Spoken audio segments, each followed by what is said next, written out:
You think you're nothing, Lauren? Watch me prove you wrong. I screamed into the void of their betrayal, vowing to rise from the ashes they left me in. Hi, I'm Lauren. 7 years ago, my parents sat me down, said they didn't recognize who I'd become, and told me to leave. They believed every lie my brother and sister spun about me without a single question. That night, I walked out, pregnant with no money, no home, and no one. They didn't know I was carrying triplets, children of a man they swore would never stay. But he did. You'll crawl back. Vanessa sneered as I left, her voice venomous.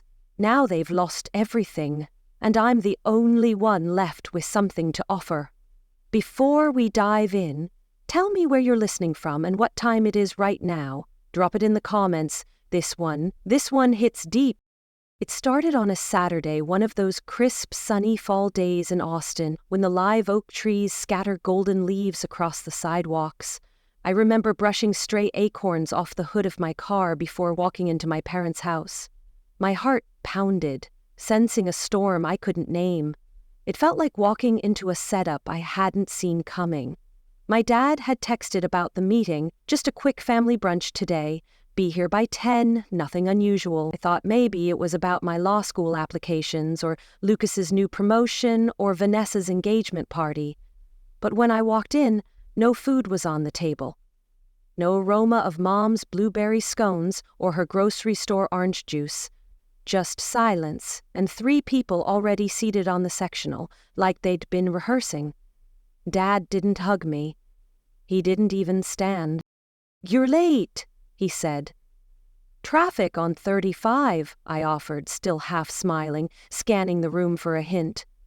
Mom stared at her clasped hands. Lucas sat smug, like he'd just nailed a deal he hadn't prepped for. Vanessa avoided my gaze, but there was something calculated in the angle of her chin, like she'd staged this scene in her head. "This is for your own good," she muttered, her voice dripping with false pity. "Lorne," Gaz said, "we need to talk, and we need you to sit down." That's when I knew something was off. I sat rigid on the ottoman by the sliding door. My pulse thundered, every instinct screaming to run. The morning light behind me made their faces harder to read. "You've been siphoning money," Lucas said, cutting straight to it, "from Mom and Dad's investment portfolio." I blinked. "What?" He slid a printed brokerage statement across the glass table. A highlighted withdrawal circled in blue pen. A transfer. I started, but Dad raised a hand. Vanessa pounced, like she'd been holding it in. "And she's been sneaking around with that divorced guy. You know, the one at St. David's Medical Center. She even hit on my fiancé. He told me everything." I couldn't breathe. My fingers dug into the hem of my sweater. "Are you serious right now? You think I'd touch your fiancé or steal from our parents?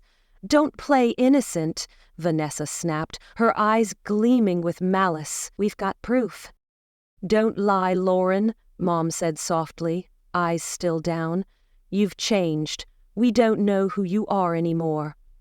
"No one asked me," I said, louder than I meant to. "You're just tossing out accusations like they're gospel." "Enough," Dad said. "We've talked it over. We've made a decision." Then came the sentence that split the ground beneath me. "We're cutting you out of the family estate, and we think it's best you leave today." Leave today. I looked around the room, at the walls lined with our family portraits, at the nook where I used to sketch by the bay window. The air felt like knives, each photo a reminder of a love they'd never given me. It didn't feel like home anymore. It felt like I was an intruder they couldn't wait to erase. "You have 90 minutes, Lucas said. 90 minutes, I whispered. "We've packed a suitcase," Vanessa added. "It's by the front door." "And don't come back," she hissed, her smile cruel.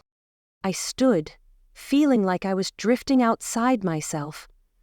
I walked past them, past Mom, who wouldn't look at me, past Lucas and Vanessa, who smirked like they'd nailed their lines. In the garage, I caught Dad by the recycling bin. He was tossing something in, my old sketchbook, filled with childhood drawings. "Seriously?" I asked. He shrugged.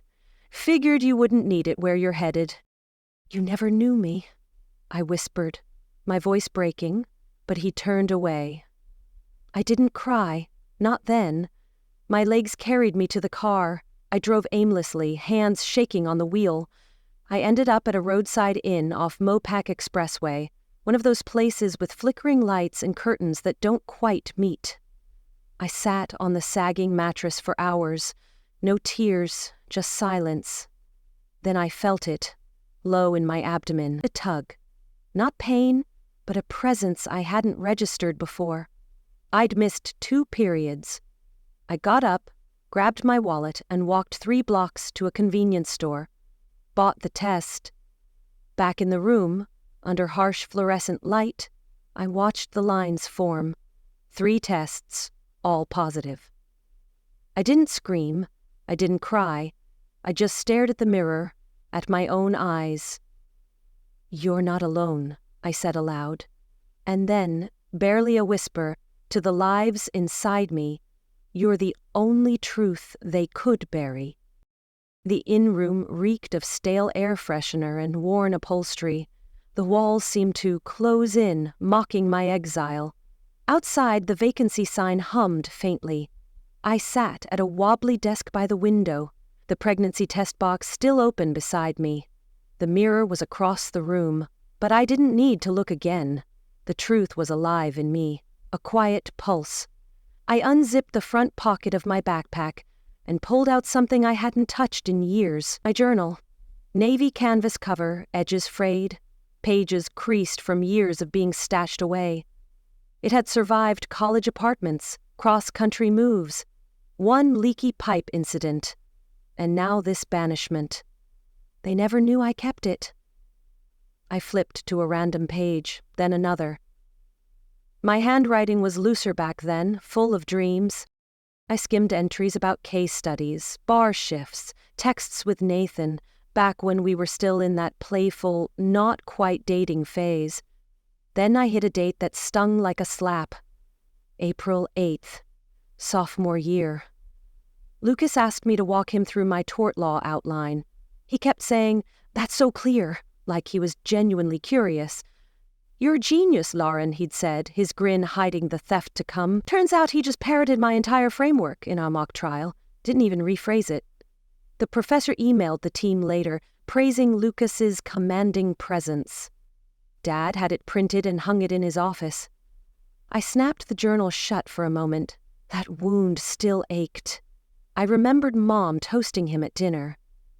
"Your brother's finally shining," she said. "Unlike some." She'd added, her glance slicing through me. I stood there, invisible, while he basked in their pride with that half-smile that never felt real. I opened the journal again, flipped further. Vanessa. There she was too, always flawless, always the star, but it wasn't her glow that made her vicious. It was how she hoarded it. Another entry. "Nana let me borrow her vintage jade pendant today. Vanessa saw it and said, 'That should be mine. Nana only gave it to you because she pitied you for not making the dance team.' I acted like I didn't hear, but she made sure the whole table did. 'You're just a charity case,' she'd whispered later, her voice pure venom. I swallowed the hurt. That pendant was just the start. What Vanessa didn't know, what no one did, was that Nana had quietly left me her engagement ring, a delicate silver band with an emerald chip. I kept it hidden in a carved-out paperback. It was the one thing I had from someone who truly saw me. She saw me. A month after Nana passed, Vanessa stood at a family picnic and declared she'd use Nana's ring as her something borrowed for her wedding. No one challenged her. "It's what Nana wanted," she lied, her eyes daring me to speak. I stayed silent. I wasn't bold then. Not yet. And her wedding, God, they let me come. Sat me in the 5th row by the exit. When I stood to give a toast, the mic went dead. Vanessa laughed it off. "Tech hiccup," she said, then took the stage herself. "Some people just don't belong up here," she quipped to the crowd, her smile cutting. The mic worked perfectly for her.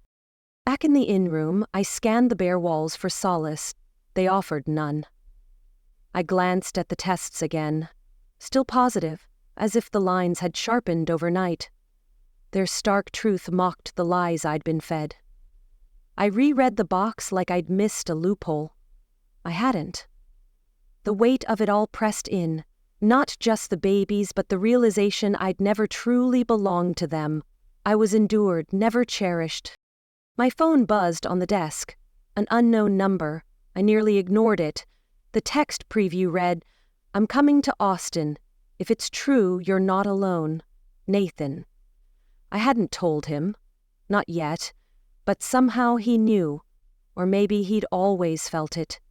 His words were a lifeline in the dark, pulling me from despair. For the first time since they cast me out, something in me steadied. The man who still saw me. I don't know how long I stood there, staring at that message like it might vanish. The room felt too tight for the shift in my heart. The window was ajar, letting in cool Texas air and the faint drone of highway traffic. Outside, the world didn't care, but in here, hope flickered. The silence was heavy, but I wasn't entirely alone anymore. There was a knock. Soft but deliberate, a rhythm I knew. I froze, phone still in hand, then crossed the room and opened the door. Nathan stood there in a faded green tee, sleeves pushed up to reveal the subtle sunburn on his forearms. His eyes met mine, not probing for answers, just there. "You okay?" he asked. "No," I whispered, my voice raw. "But you're here." I couldn't speak at first. I stepped back and he came in. We didn't embrace, didn't weep. It wasn't that kind of moment. He sat in the chair by the window while I perched on the bed's edge, like a guest in someone else's story. The silence stretched. Not uneasy, but full of unspoken weight. Finally, I whispered, "I didn't expect you to come." He didn't reply immediately. His gaze flicked to the desk where the pregnancy tests sat beside a crumpled tissue. He didn't point, didn't ask, just said, "Want to get out of here for a bit?" I nodded. We drove in his beat-up Jeep, the kind that rattles enough to delay tough conversations. He parked outside a dive diner with peeling paint and windows streaked with age. The neon sign flickered, promising refuge from my chaos. The kind of place where no one bats an eye as long as you tip and pay cash. We slid into a booth by the window. Nathan ordered 2 teas, unsweetened. The waitress didn't bother with menus. We weren't here to eat. Once the tea arrived, he looked at me and said, "You don't owe me anything." "I'm pregnant," I blurted, no preamble. He didn't flinch, didn't blink. He grabbed a napkin, pulled a pen from his pocket and wrote one word, then slid it over. "Together." "You mean it?" I asked, my voice trembling. "Even after all this?" I stared at it like it was a code I'd forgotten how to crack. "I don't want to run," he said. "Not from this, not from you." I let out a short, dry laugh. "You don't know what you're in for." "Maybe not, but I know what I left behind."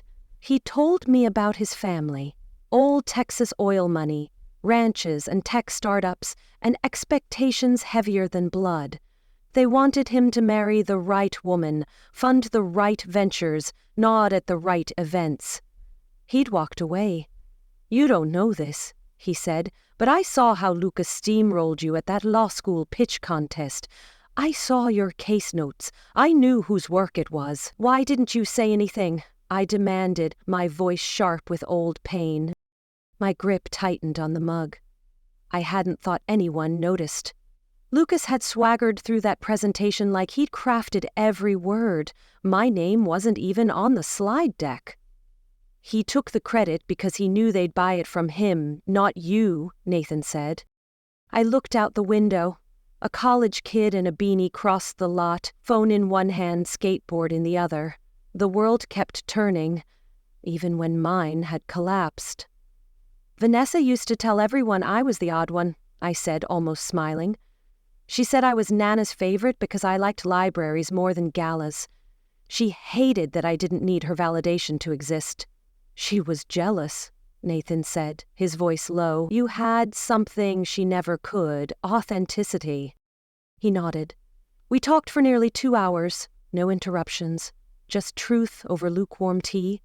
I told him about the estate being rewritten, the accusations, the 90 minutes I was given to vanish, and the sketchbook tossed in the recycling. I told him about the inn, the nausea, the mirror, and the tests that confirmed something sacred and terrifying. I didn't cry. I'd already spent every tear I had asking for extra pillows at the front desk. When we left the diner, the sun was dipping low. The air had chilled, but the pavement still held the day's warmth. We walked past the lot's edge, where asphalt met scrubby grass and lone prickly pears stood guard. He didn't rush the silence. He let it breathe. Then he took my hand. I'm not asking you to forgive them, he said, but I'd like to help you build something better. Better than them? I asked, my voice edged with defiance. I'll build a legacy they'll choke on. I didn't answer, but I didn't pull away.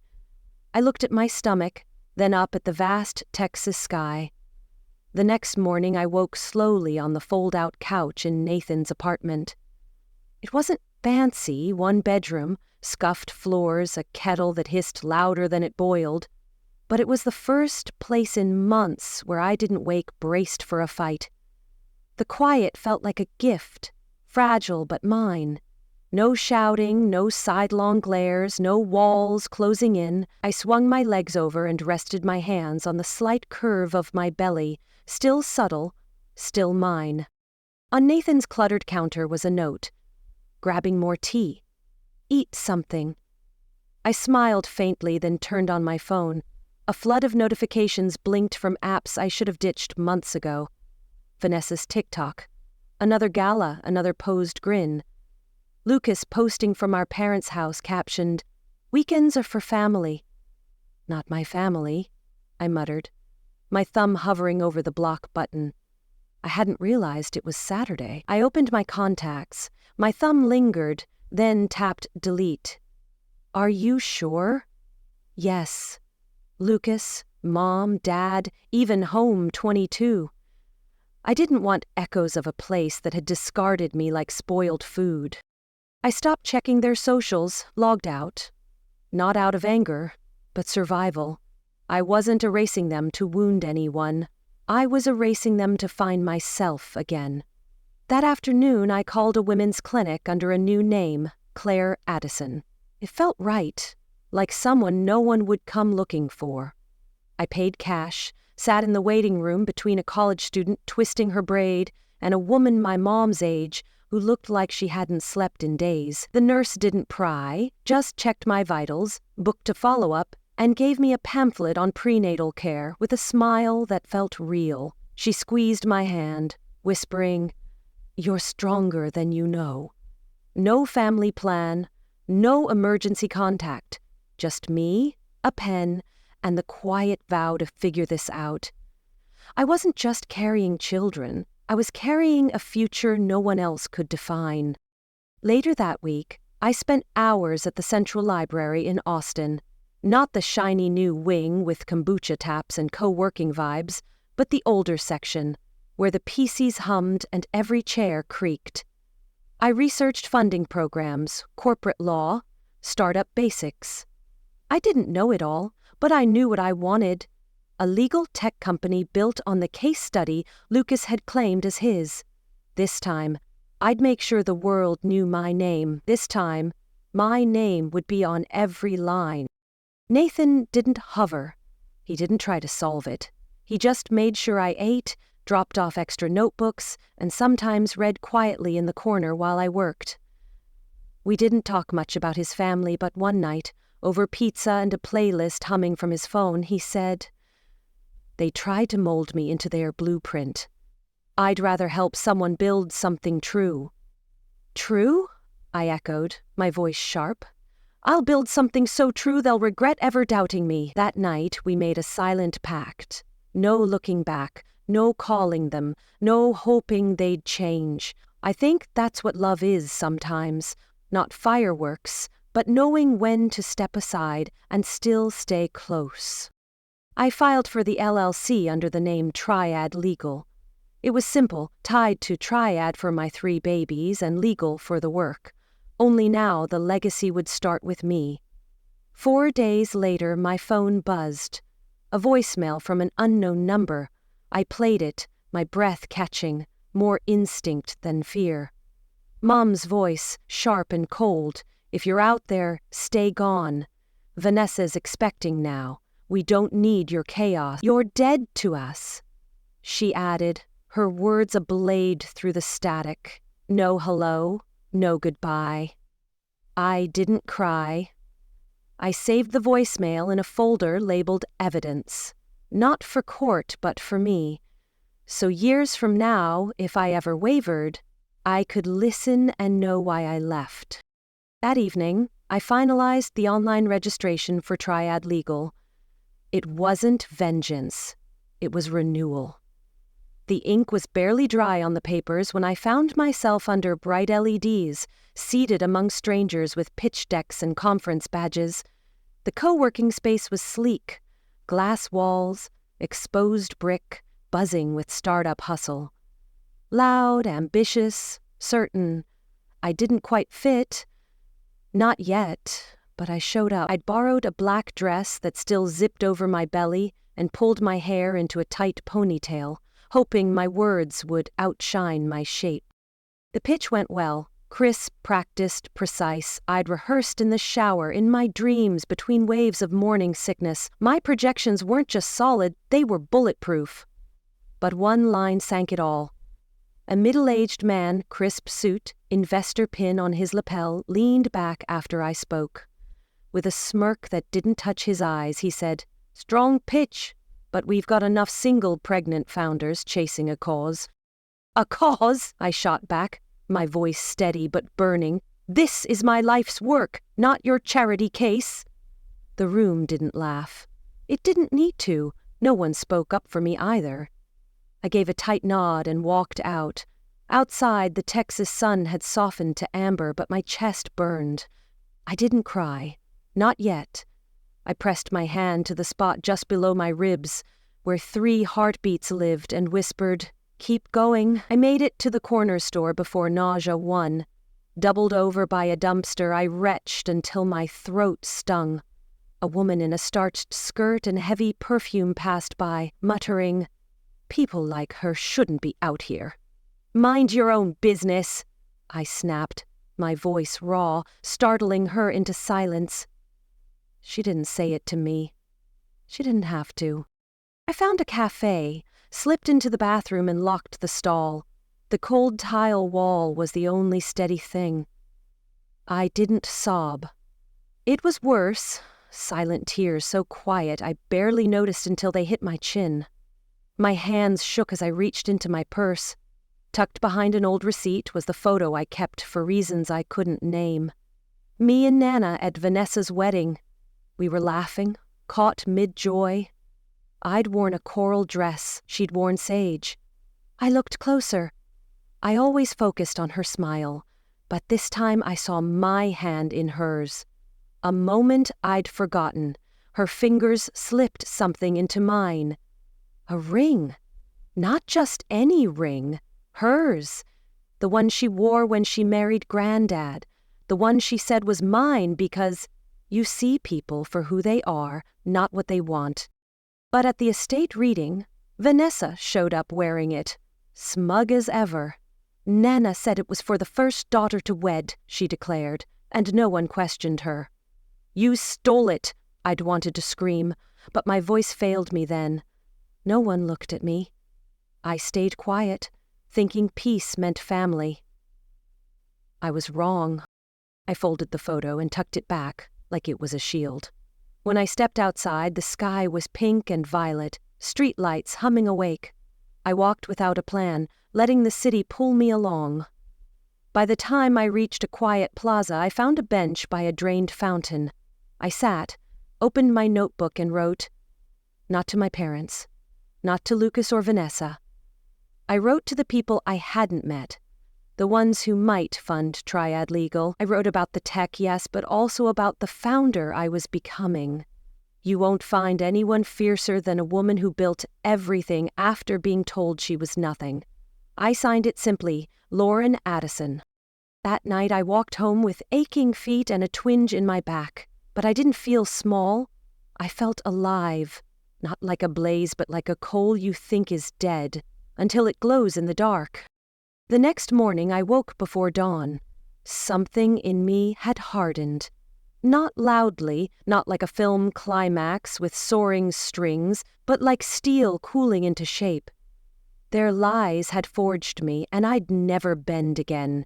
The kind that doesn't bend when someone says, "We're still family." I sat at a rickety desk in the co-working space, laptop open, tea gone cold. I tweaked the font on my pitch deck, not because it was off, but because I wanted every pixel to feel deliberate. Every slide told two stories, the tech and the survivor. When I added the final line, founded by Lauren Addison, JD in progress, because being erased doesn't mean you vanish, I didn't pause to doubt.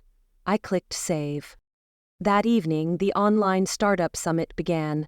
A grid of eager founders on a screen, scores of muted investors. Nathan sat just off camera, not helping, just there. I waited my turn. When my face filled the mainframe and I started speaking, I didn't open with pain. I opened with metrics. Lean, forward-thinking, undeniable. Then I shared the why. I built this not despite what I lost, but because of it. Slide by slide, I laid out a vision for affordable legal tech for small firms. The chat pinged, reactions, questions. Then one judge leaned in. He looked my activist voice, tailored blazer, quick grin. "Wait," he said. "Addison as in Vanessa Addison from the Austin Charity Collective?" My jaw didn't tighten. I didn't blink. "No," I said evenly. "I don't have a sister." "Never did," I added, my voice cold enough to freeze the screen. The silence stretched just right. Then the chat exploded. "Whoa, that was cold," Nathan texted a second later. Mic drop. I ended the call 5 minutes later with a curt nod and a thank you. That night, we ordered takeout tacos and ate on the apartment's tiny patio. The city lights glittered, the way they do when you're exhausted but proud. Then Nathan shifted beside me. "There's something I need to tell you," he said. I set down my drink. "What?" "My mom. She knows someone in your family, your aunt. They went to college together. Still talk." My throat tightened. "Aunt Margaret?" He nodded. "She's the one who told my mom about the fallout with you before I knew any of it. And you didn't think to say something. I didn't want to lose you." "Lose me?" I snapped, my voice rising. "You almost did by keeping that secret." It was an honest answer, flawed but real. I didn't yell. I took a breath and said, "No secrets, no ties to my past. If I move forward, it's clean." He didn't argue. He pulled out his phone and deleted every contact linked to that world one by one. I watched. Then I sat back down. The next afternoon, my inbox chimed. Subject, seed funding, Triad Legal. It wasn't millions, just $35,000, 0 cents, but it came from someone who'd seen the pitch and wrote, "Your drive is unshakable. I'd bet on that kind of vision." I stared at the email until my eyes blurred, not from tears, but disbelief. I printed the check, walked to the co-working space's rooftop, and let the Austin breeze sting my face. Below, a digital billboard glowed. Vanessa's face beamed beside a tagline about women's leadership and nonprofit futures. It was a facade, another mask she wore better than truth. I folded the check, slipped it into my jacket, and whispered, "You can't erase what I've built just because you shouted louder." "Your lies end here," I added, my voice fierce, carried away by the wind. By the time my company had a name, I didn't need theirs. Triad Legal wasn't glossy. It wasn't a name you'd flaunt at a fundraiser, but it was mine. Every piece was built on ground I'd clawed myself. That morning, I zipped my jacket over my growing belly and stepped into the sunlight. Not as anyone's daughter or sister, but as a founder. The Regional Tech Innovations Conference was held at a sleek downtown hotel, the kind with quartz counters and artisanal pour-overs that cost more than a meal. Nathan parked a block away so I could walk in alone. It wasn't about theatrics. It was about owning the space my name had been stripped from. But nothing braced me for what I saw. Outside the main hall stood a 12-foot banner, glossy and perfectly lit, reading, "Women Shaping Tomorrow's Tech," sponsored by the Vanessa Addison Foundation. There was Vanessa's face, chin tilted, eyes serene, arms folded like she'd mastered destiny. Below, quotes lifted verbatim from my law school thesis. No credit, no nod, no mention of Triad Legal. My blood boiled, my fists clenched.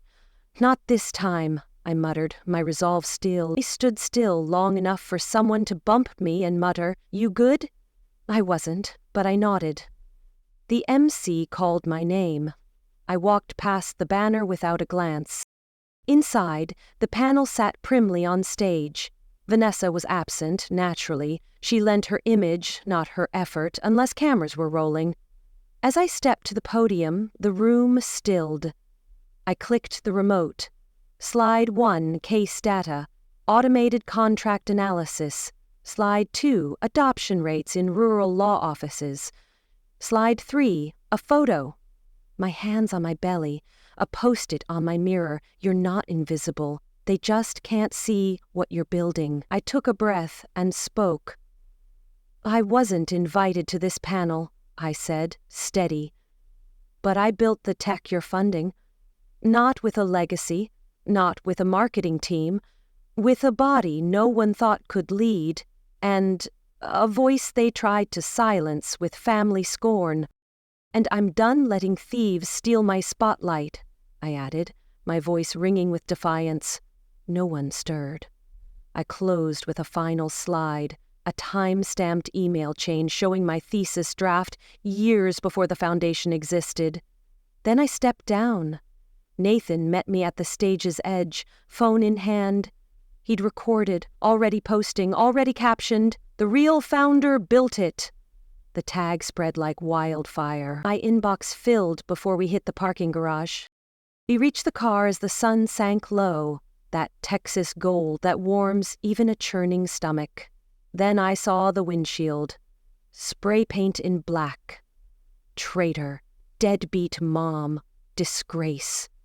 I stood, not shocked, just still.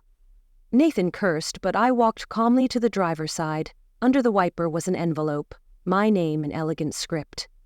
Inside, a cease and desist letter accusing me of slander, demanding I remove all posts, threatening a lawsuit. Vanessa's signature at the bottom. "She's scared," I said, my voice low and dangerous. "She knows I've won." Nathan's face reddened. "Want me to call the cops?" I didn't answer. I pulled out a thick folder from my bag, heavier than hers. Inside, screenshots of time-stamped thesis files, email threads with professors, grant records, statements from peers, all tying her name to my work. I closed it slowly, tucking it under my arm. "Let her try," I said. "Let her swing first." I turned to Nathan, my smile soft but edged. "She's about to learn what happens when you cross a mother with nothing left to lose." I drafted my countersuit months ago. I just hadn't filed until now. Once I did, everything accelerated. The silence with my family turned to legal briefs. The pain in my chest became exhibits. The sleepless nights, discovery. I arrived at the Austin courthouse early that morning. The air was sharp, the sky bright in a way that made edges clearer. I wore the charcoal blazer Mom once said made me look too severe for a daughter. I smiled buttoning it that morning. She was right. It wasn't soft. It was unyielding. I felt like a warrior, ready to slay their lies. Inside, the courtroom hummed with low voices and the rustle of legal pads. Nathan sat 3 rows back, no jacket, just there. My lawyer, Denise, who had the quiet steel of someone who'd fought her way through decades of courtrooms, leaned over. Ready to let this breathe? I've been ready for years, I replied, my voice a blade. I nodded. Then the first strike landed. Your Honor, Denise began, we're not just alleging intellectual property theft. We have testimony from a former DOJ grant officer confirming Vanessa Addison used Lauren Addison's proprietary research to secure federal funding and nonprofit status. The room exhaled. The judge, a wiry man with a piercing stare, didn't flinch. Proceed. The doors swung open. Vanessa entered in a taupe dress and oversized sunglasses that clashed with the courtroom's glare. Her heels clicked deliberately, like she was still on a runway. When her eyes caught Nathan behind me, her lips tightened. She hadn't expected his loyalty. That was her error. Vanessa's legal team, all slick smiles and practiced deference, tried their spin. This is a sad family misunderstanding, one said. Sibling rivalry, blurred academic lines. I stood. The room hushed again. I'd like to submit further evidence, I said, my voice steady.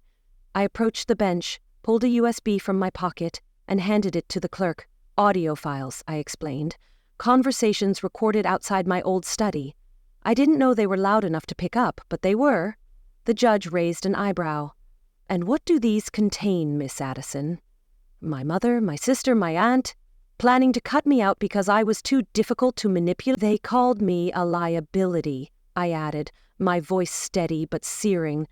They said I'd ruin their perfect image. I didn't cry. I didn't need to. The ripples spread.